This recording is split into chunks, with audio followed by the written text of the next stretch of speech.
Now, we're going to continue to work on different elements to develop depth. Along with that, though, we'll do some preparation, getting ready for our spring game, and that will be open to the public. And hopefully, I'll see all you guys there. And I know our players are excited about that. And I think it's a good thing that some normalcy is coming back to the state of Wyoming. So, this time, questions. No questions. Yes, Cody. Craig, have you guys gotten anywhere yet on a punt or kick return? You know what we do on punts. Aiden Eberhardt is probably going to be our punt returner. We're still sorting through some things on kickoff return. Maybe Titus Sween has done some good things. And really, quite frankly, over the last scrimmage, Titus really had a good scrimmage on Saturday. Did some very productive things. We purposely cut the reps down, on X and Trey, and Titus has really stepped in his stead. So I think he'll probably right now be a lead guy for kickoff returns. Okay, go ahead, Michael.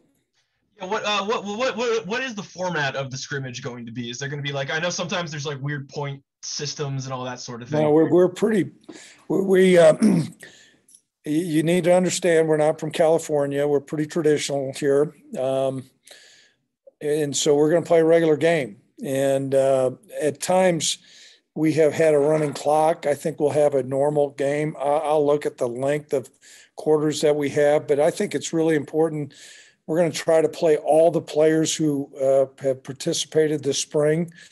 And I think that that's really a good thing. I know that there's some guys who, maybe from this area, they're going to have some relatives come and watch them play. And so to get them on the field is going to be important. So we'll look at our injury situation. But right now I'm encouraged. I think we can pretty much play a full game. And there's not going to be a scoring system. It'll be now we'll split the squads up. I'll let you know on Thursday how that is. But, and I really want to encourage our fans. I don't know how many of them, look at this website, but, it's an opportunity to get back to doing some normal things.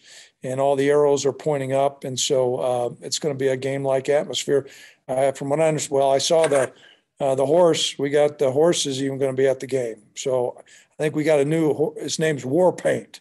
And the other guy we had one time backed up, about ran into me. So we got a new guy this time. That is a true story. I was like, damn, I didn't know I'd come to Wyoming and get run over by a horse. Who's up here, Michael or Davis? Yeah, Craig, how did the quarterbacks perform in the scrimmage over the weekend? Has there been any separation between those two? No, we've had a really good battle in between Sean and Levi. The guy who's really made some great strides is Hank Gibbs as the number 3. And, Hank is the legacy. His father had played here. He's a tall, angular guy. He's put on some lean muscle mass, and he's developing into a really, really good quarterback. And so I'm not saying he's going to be in position to jump over one of those two guys, but we're well pleased with his progress. And we've put our quarterbacks under quite a bit of duress. Craig, if there's not a level of separation between, Sean and Levi come into the day on Saturday, is there any chance that this competition goes into the fall? A little bit. I think that's going to be important for us. What I'm not going to do is just get into, having musical chairs there. We'll take a look and name a starter unless some things really become uneven during fall camp.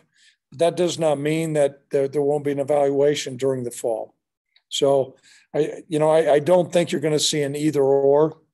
I really don't. However, I can tell you the competition is razor thin. It's been very, very good. Cody? Greg, in 2019, Rome Weber and Braden Smith really battled it out in the spring. Then they battled it out in the fall. I'm wondering how that battle's going this year as they're doing it all over again. Well, there's a battle, but I think Braden has separated himself. And he's a little bit injured right now, but he's had a couple really good scrimmages. Rome has done okay. he certainly improved, but right now I think that there's a separation between the two. Yes, Cody.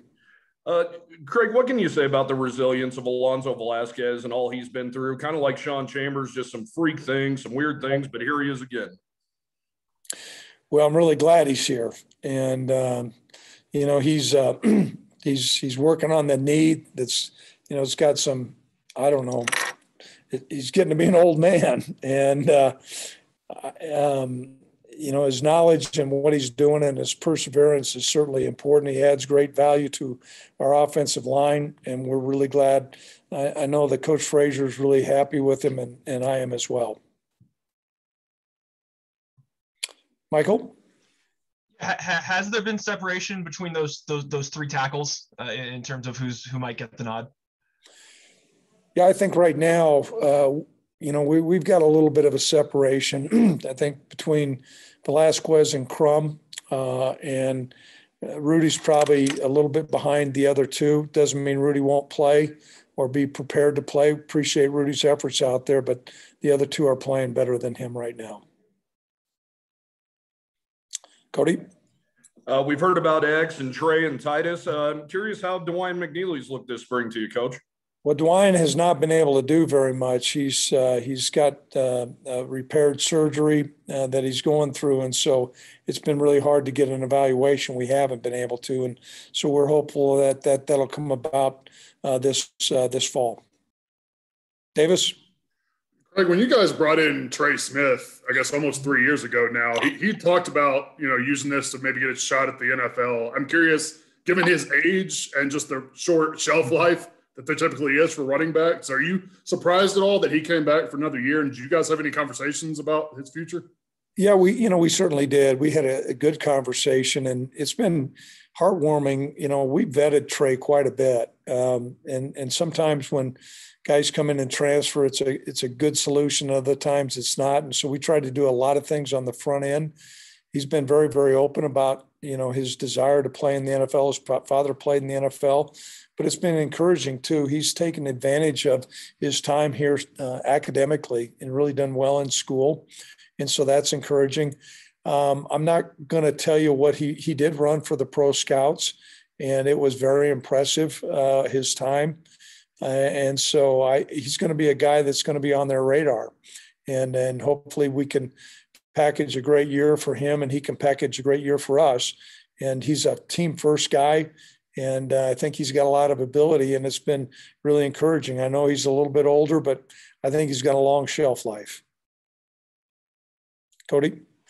Greg, a couple for you. I don't think we've asked, is Tim Polasek going to be coaching from the booth? And do you like a coach to be down there to talk to your young quarterbacks and stuff when they come off the field, aside from put a headset on maybe? I feel the other way. I coordinated for a lot of years, and I found that I was a better coordinator when I was upstairs. I think some of it comes down to your personality, who you are. Tim's, I think, an excellent communicator. And, I think he finds some peace and solace. It's crazy. It's what Polasek is. I call him Polachek sometimes, but I think he does a lot better with a Diet Mountain Dew with his charts out in front of him upstairs. So at least he and I won't. We've gotten into some heated arguments on the sideline that we're on national TV, and we don't need that anymore. If you go back in the annals of ESPN, you'll see some. Okay, I'm going to just let that be said. Anything else? All right, thank you very much, everybody. Thanks, Greg. Yeah, we got a question over here. Yeah, Coach, this is Keith Kelly. I'm over in Cheyenne. I'm on the phone. What in particular have you liked about what Titus has done with his opportunity this spring? He has paid more attention to detail as far as his assignments.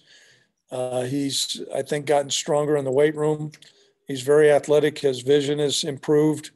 His blocking on pass protection has improved as well. And so Titus and I have had some pretty frank discussions on his progress, some of my displeasure on maybe on some of his things that I thought he needed to shore up. And, the things I've asked him to shore up, he certainly has. And so I think he and I are seeing a lot of things the same way. I don't know if that could be said earlier, but it is now. And so I'm encouraged. We just hope we can keep on making some progress with him, because I think he can really make a difference for us.